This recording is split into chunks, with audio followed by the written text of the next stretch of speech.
I'm going to do an MOD onlay on number 14, and the 90% of the prep will be done really just using my 856.016 work. What's going on? I'm going to start with the occlusive reduction.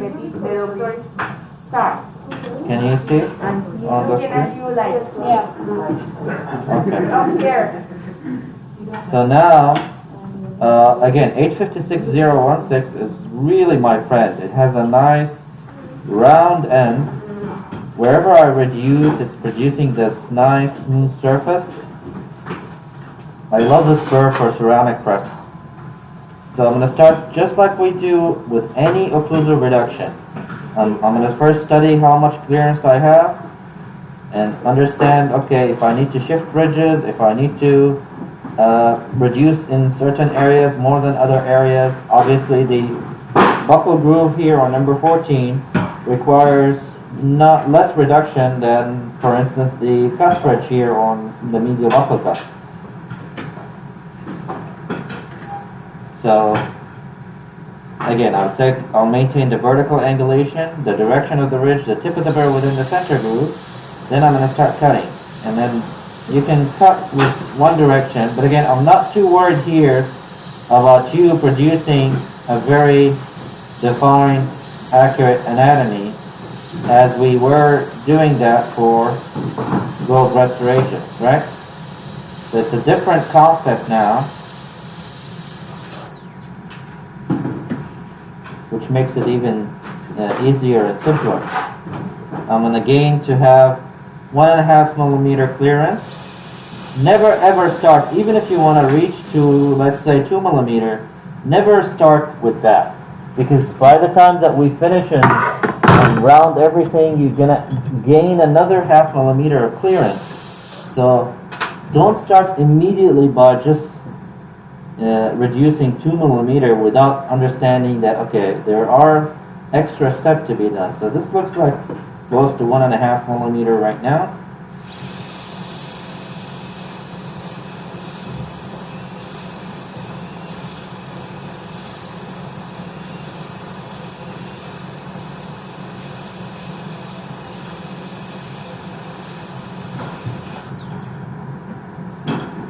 There you go. And then the distal buckle. My patient's head turns to the right.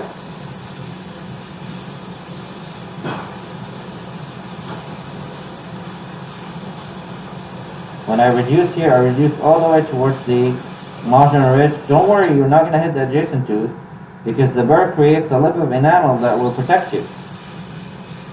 So get as close as you can to the adjacent tooth.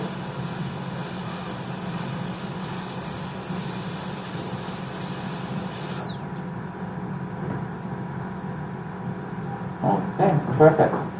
So now for the mesiolingual, as we know, we do it with the direct vision on the B plane. I turn the patient's head to the right. I'm at the 10 o'clock position.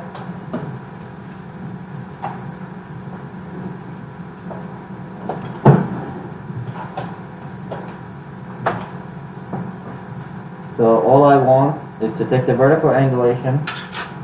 Let me clean this off. And then I will flatten the mesiolingual cusp starting from the marginal ridge all the way towards the distolingual groove, crossing the oblique ridge. This whole thing nice and flat. Crossing the oblique ridge? What's that? Crossing? Yeah. So crossing the oblique ridge until we stop at the distolingual groove, as you can see.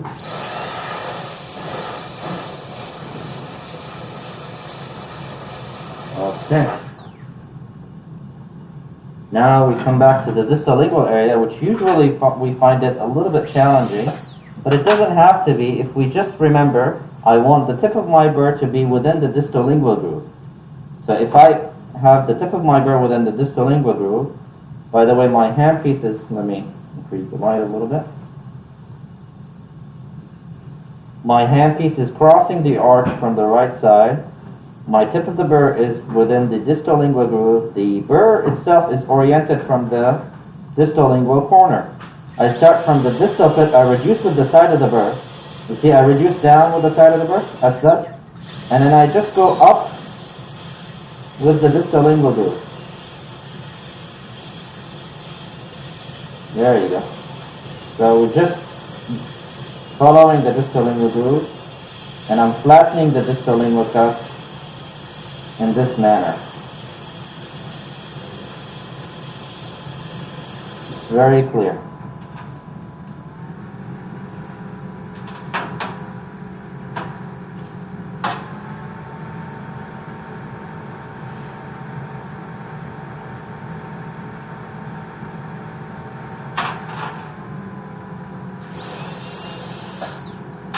Okay, so now this is not enough. I'm going to reduce also the oblique ridge. So I'm going to come back from this side, start from the same position, the distal pit, and then I'm reducing down on the oblique ridge, going up with the distal lingual groove just like I did earlier.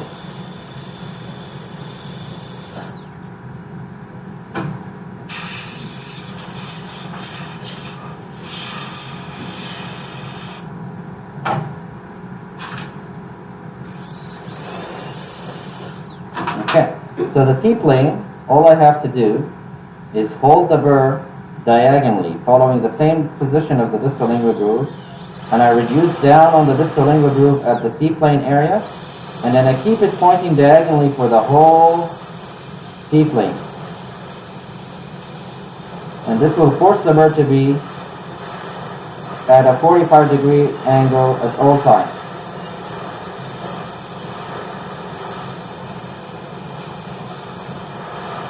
Notice how I make a brief stop at the groove, and we're just making nice curves.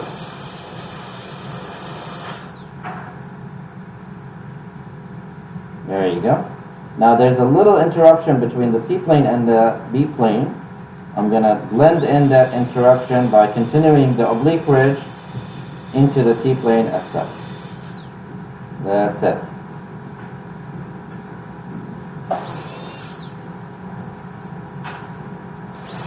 Burning a lot for some reason. Maybe it's an older burr.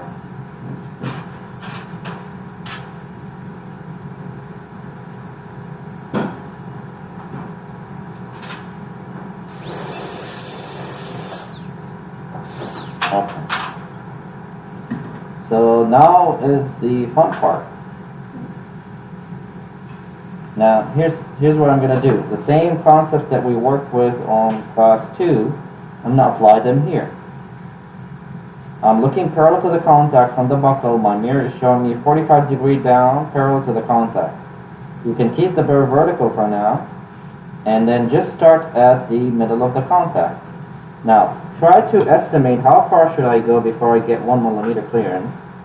I'm going to go about 1/3 of the burr. Maybe on the mesial a little bit more. Maybe half the burr before I get 1 millimeter clearance. But we will go gradually so that I don't have to over reduce beyond my need. And then what I'm going to do is that I'm going to start in the middle of the contact, and I'm going to start pushing vertically.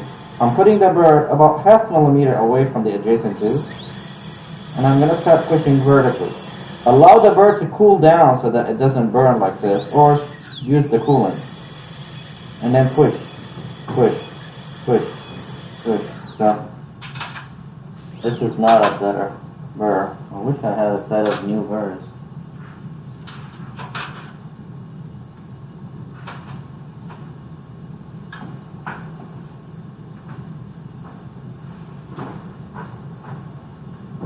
Okay, so I'm pushing until at least 1/3 of the burr is inside. The burr is vertical and I'm pushing just vertically right now. Alright, that's it. So now all I have to do is this. Wow, this is barbecue.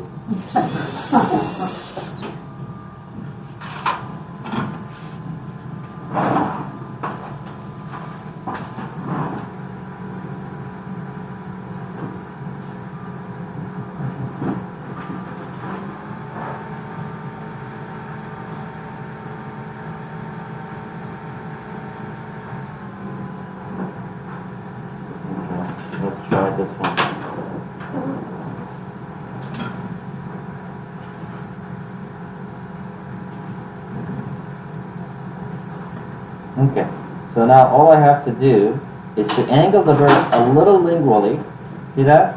And a little axially, and I'm going to start pushing lingually.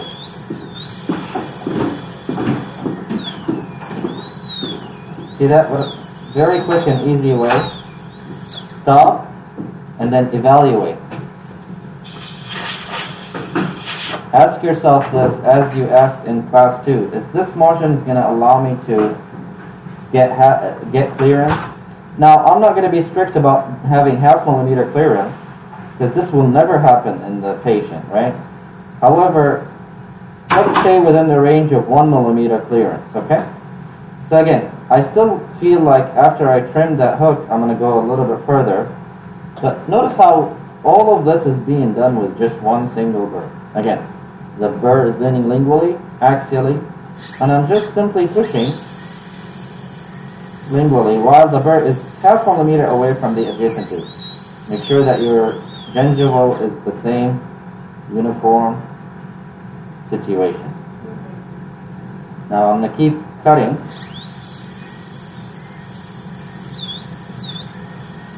Now I'm going to get a little bit closer to the adjacent tooth while again the burr is leaning lingually and axially. And that would allow me to create that 90-degree exit angle.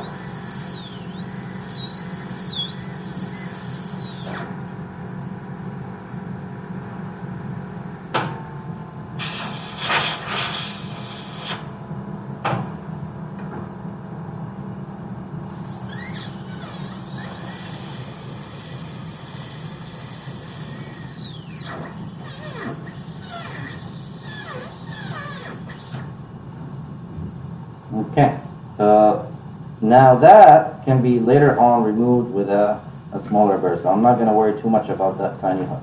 Let's go back facially again. The burr is leaning facially and axially.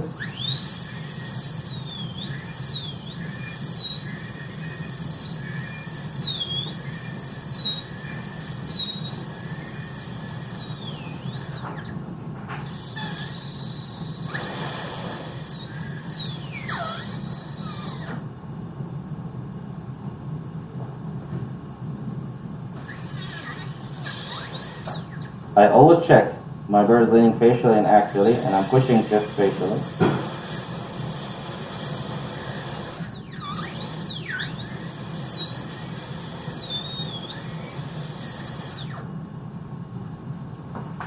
And then check.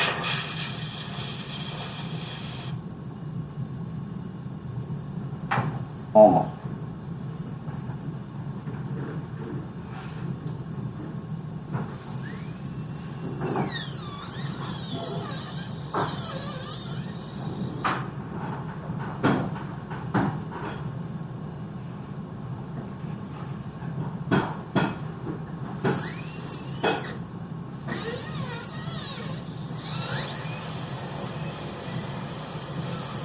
And then I'm going to get a little bit more closer to the adjacent tooth. I'm able to do all those things because I can see close to the adjacent tooth. I'm looking parallel to the contact. And then cut the exit angle. Let's make the gingival uniform.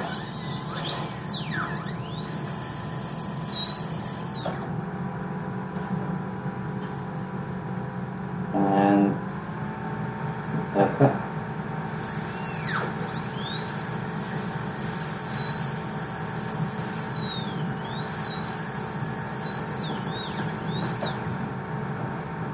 This is the rudimentary shade.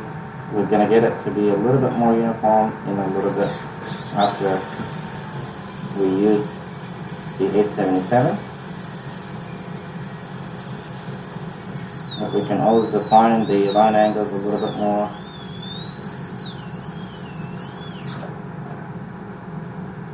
That's it. This is one box in here. Let's go back to the mesia. The same process.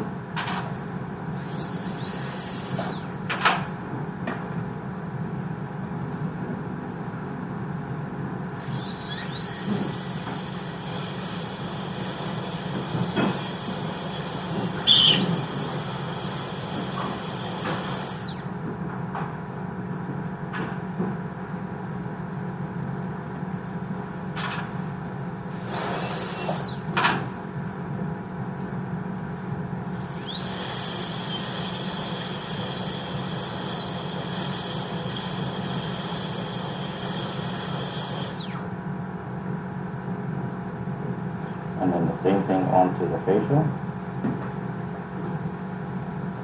Lean the burr facially and axially.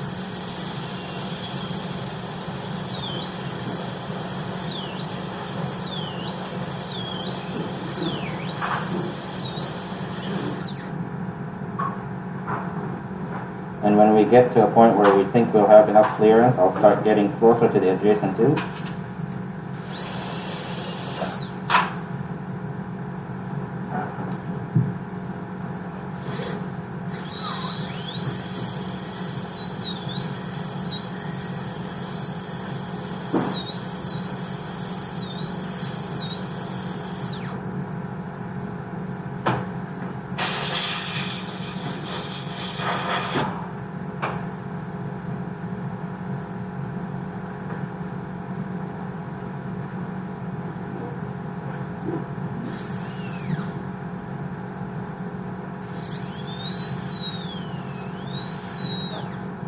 So yesterday's exercise should be very helpful today because now I understand how to angle the burr in two directions.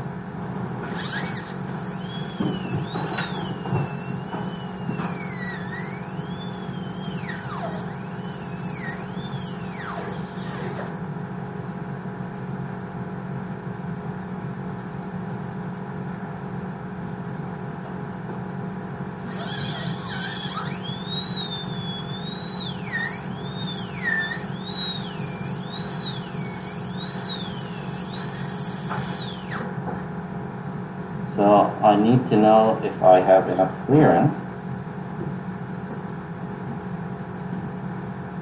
I think we won't have enough clearance, so let's go deeper gingivally.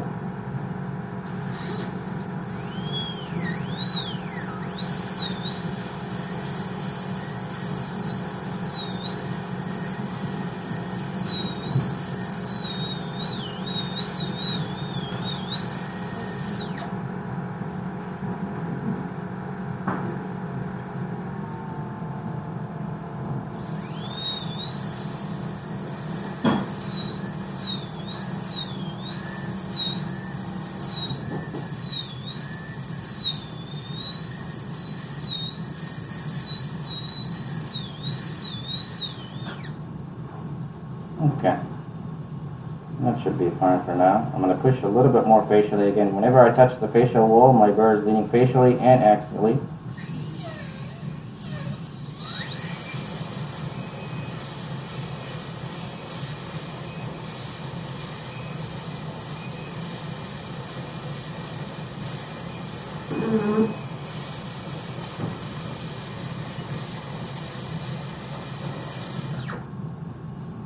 Okay.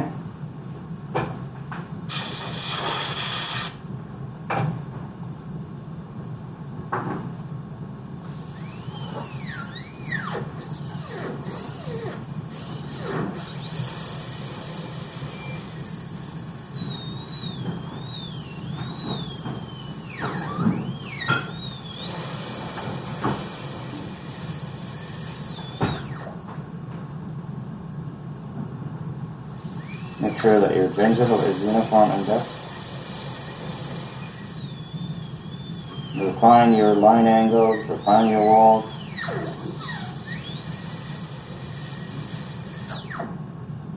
And then when I'm looking vertically down, I better see everything. I better see all the walls. Nothing is undercut.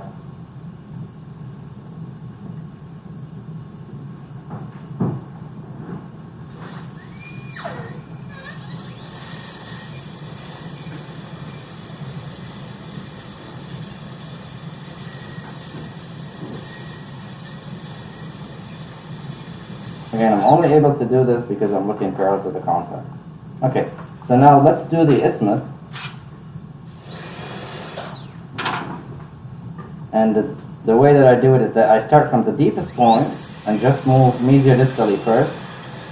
So here's the deepest point, and I move mesiodistally. So I'm not going vertically, I just started from the central pit, which would be the deepest point. And then now I'm going to start moving in a lateral direction. In a lateral direction, facial lingually. So I'm just widening facialingually right now. When you widen facialingually, you start getting wall height. And notice how as I'm doing that, my bird is leaning lingually.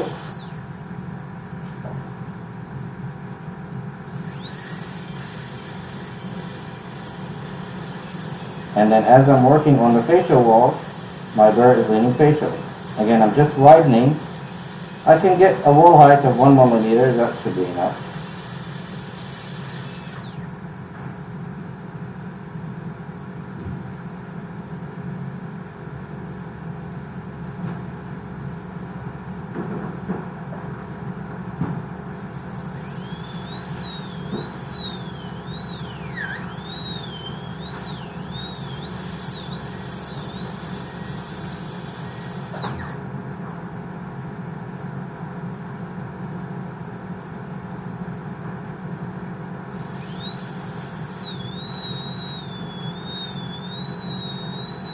And then make sure that everything is nice, flat, and smooth. And that those two walls are nicely diverging.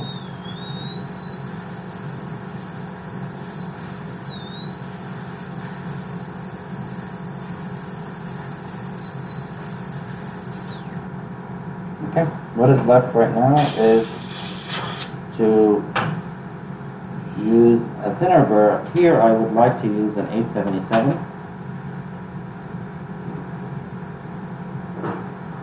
And it allows me to get rid of any under my enamel near the margins.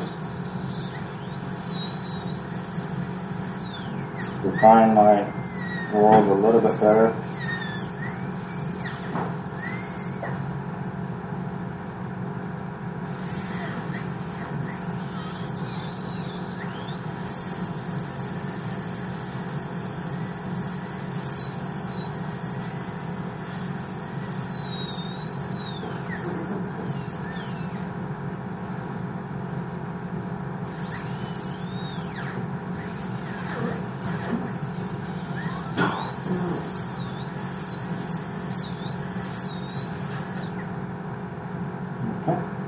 Same thing in here. Put the burr in the corner, it immediately gives you the angle. And then just get closer to the margin with a lower speed. Trim those walls. You can use hand instruments if you want, but this is faster.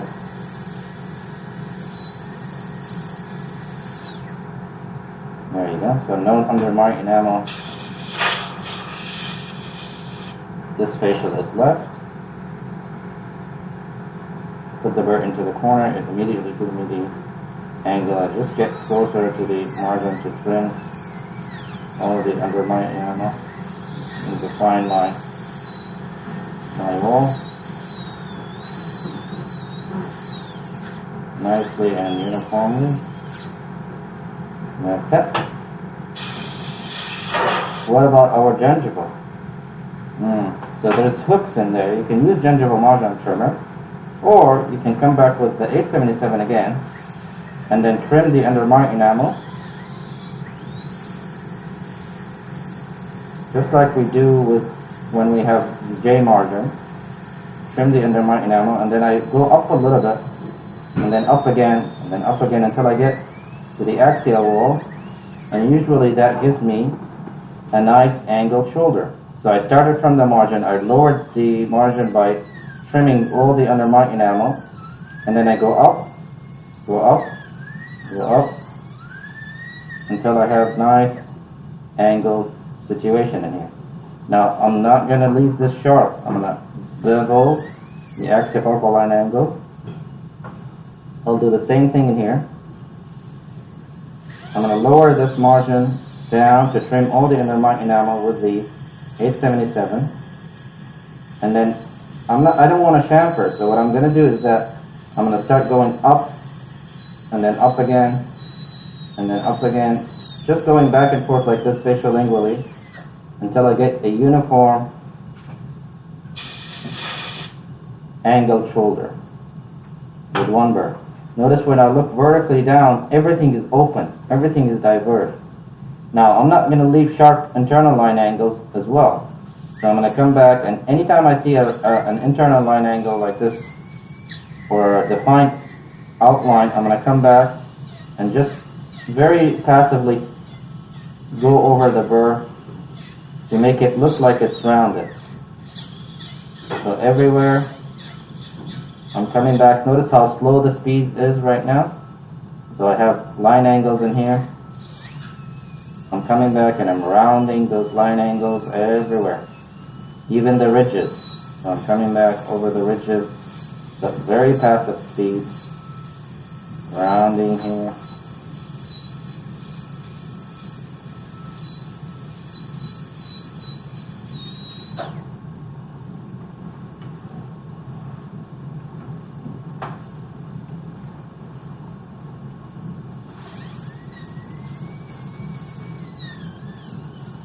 One thing is left is to create a shoulder margin near the facial and lingual, because right now as it is, it's a beveled margin. You see that?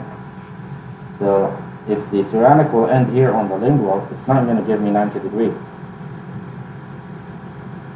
So what should I do? I'll come back with the 856 again, and I will create a 90-degree margin.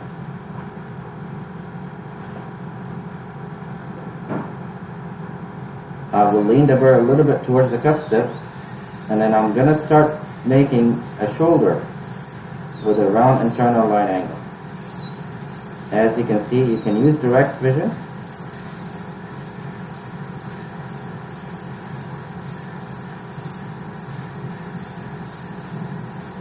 Don't overdo it, because then you will get J margin.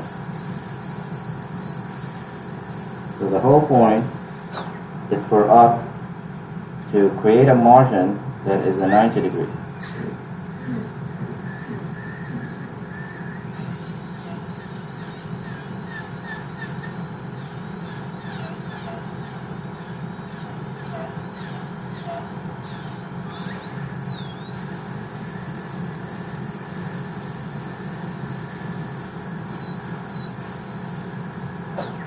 So now, take a look at this.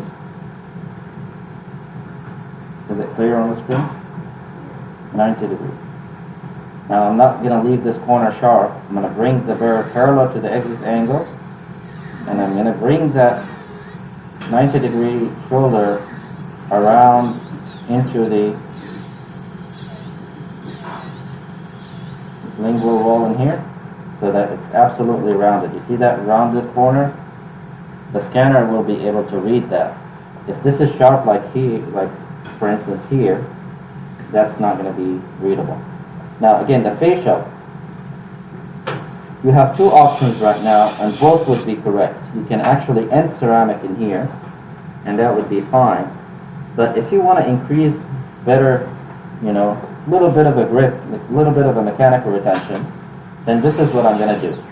I'm going to go a little bit 1 millimeter beyond the cut step, and then I'm going to create another butt margin.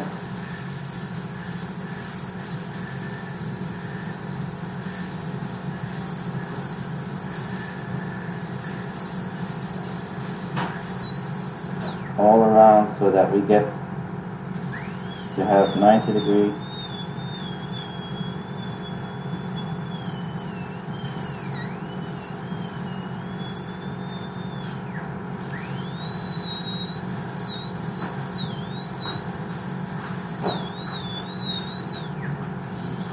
Make sure that you trim. If you have any J margin, come back and trim it. There you go. And now what I'm going to do, I'm going to make sure that this area is rounded. So I don't want any sharp corners in here. So I'm going to come back and have a nice rounded transition in this area. And then again, the same thing in the other wall. Nice rounded transition. And then there's a little bit of a defined edge in here that I'm going to come back and very passively round over here, over here.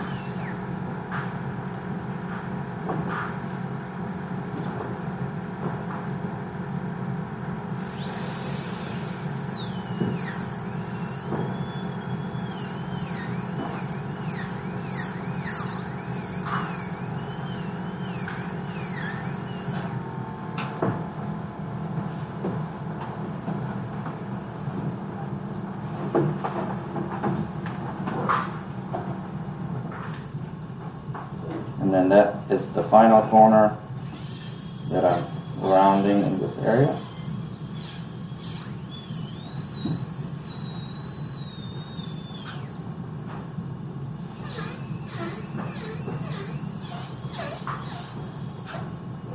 And then this is a line angle in here.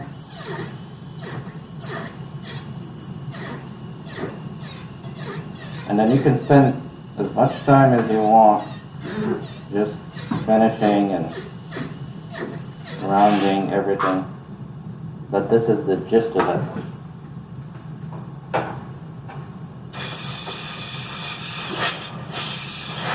Simple, easy, quick, and no-brainer to do.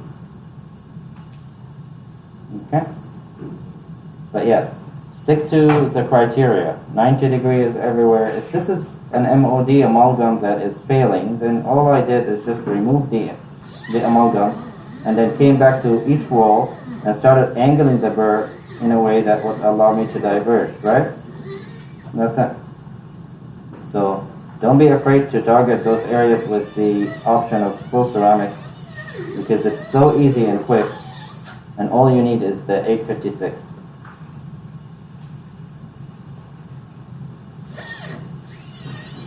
Any questions so far? So you see, Onlays is amazing because it combines skills that we've gained from full coverage. It combines skills from indirect, from direct, from all those exercises that we've done. And you apply them there in a collaborative way, like the way that we position ourselves, the way that we use the burr. All these concepts, we've learned them, and now it's the time to apply all these skills that we've learned. It's like a culminating point of all these exercises.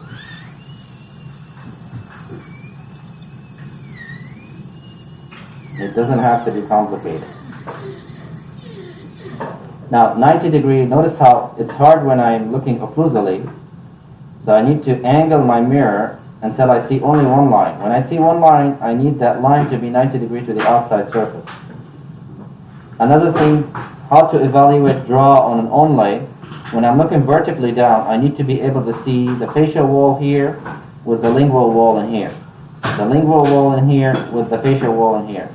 When I'm looking in this direction, I need to be able to see the axial wall in here with the axial wall in here. And then those two walls as well. When I'm looking vertically down, I need to be able to see the wall lingually in here and the facial wall of the isthmus in here. When I'm doing the 90 degree finish line, I should not undercut. That's why I angle the burr towards the cut strip so that we don't create undercuts inadvertently. Lower the speed when you're doing the modified shoulder in here so that you do not create undercuts, but also you don't want to create a J margin. So that if you are getting those J margins, the undermark enamel, you need to come back and trim that. Alright, so let's start our first attempt. I would like to start with an upper molar. Let's start with number 3. Yesterday we worked on this quadrant. So let's do number 3 and then number 19. And I'll come around and check your work.